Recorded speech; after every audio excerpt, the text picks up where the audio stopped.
Hey, Scott here from whattype.com, and in this video I'm going to talk about the cognitive function introverted intuition, also known as NI, which is short for intuition introverted.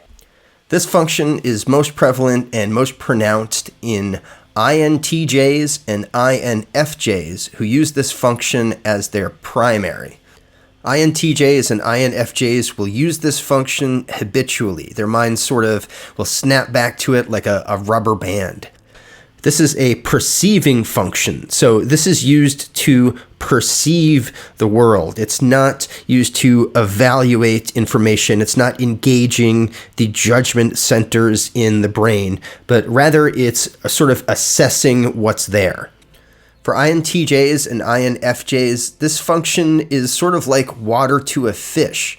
Their brains are swimming in this all the time, and therefore it can be difficult for them to really see themselves using it. And this is one of the reasons why INTJs and INFJs can sometimes have difficulty settling on their Myers-briggs type. This function is also prevalent in ENTJs and ENFJs who use this as their auxiliary function. Now let's take a look at how introverted intuition shows up for people and what it does. Types who use introverted intuition as their primary or auxiliary function tend to feel different from other people. Introverted intuition is a function that draws heavily from the unconscious, and people who use this, especially as their primary function, will tend to be unique in their perspectives. Here's a clip of Annie Clark, also known as Saint Vincent, talking about feeling different as a kid. But I always felt like an outsider, even though I was able to pass kind of as a normal person, and I had I had friends and whatnot. I wasn't shoved into lockers, but yeah, I definitely remember being a kid and doing the old sleepover with the soccer team kind of thing, and everybody else was listening to CNC Music Factory, and I was like, "You guys, there's this great band. They're called Jethro Tull. You gotta check it out." And I put on Aqualung for everybody, and they hated it. Introverted intuition mines for patterns using pieces of data in the unconscious. So basically, you would take in information and then the mind shifts it around. So you can think of it sort of like a Rubik's Cube. It shifts these pieces of information around very quickly until it finds patterns or insights. Now, introverted intuition can recognize patterns that already exist using available pieces of information that are verifiable, or it can also recognize possibilities by imagining data points that don't exist yet. This makes introverted intuition very useful for creativity.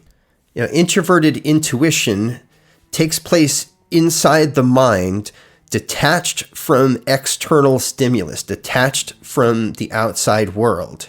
And as such, it works best in solitude and in a distraction-free environment.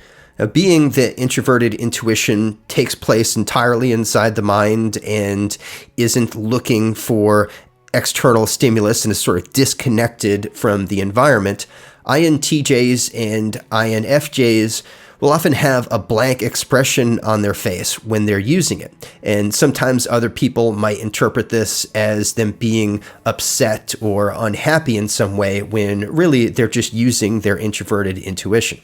Finally, introverted intuition tends to be very future-oriented. So the types that use this as a strength in their primary or auxiliary functions are judger types. Judger types like to have things ordered in the external world so that they can feel free in the internal world. So, as is the case here with the four types that I mentioned, They'll tend to like to have things ordered and settled so that they can be in their introverted intuition, because their brains want to keep going back to that function and to sort of, follow their inner whims and come to understandings about the world using their introverted intuition. An introverted intuition itself can be very useful for them in figuring things out externally so that they can feel more at ease. So for this reason, they will tend to feel compelled to figure out what's going to happen in the future.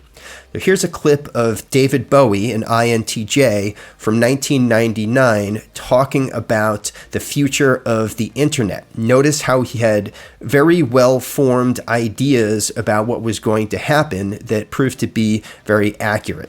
Now, before I play that clip, if you're interested in learning more about David Bowie's personality type, which I think is an interesting study, you can go to whattype.com/Bowie for a breakdown of his type.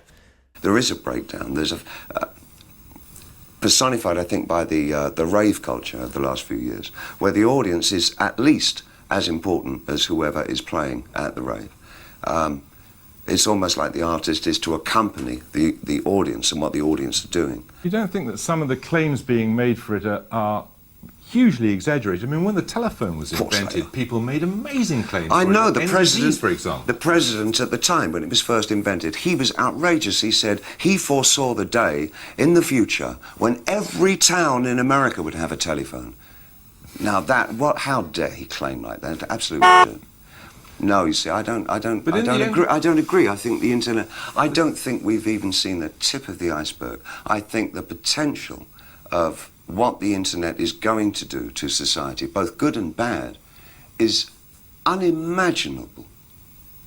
I think we're actually on the cusp of something exhilarating and terrifying. It's just a tool, though, isn't it? No, it's not. No, it's an alien life form. Okay, that wraps it up for Introverted Intuition. If you're trying to figure out your Myers-briggs type and you'd like help with it, you can go to whattype.com/mytype to find out about Myers-briggs type readings.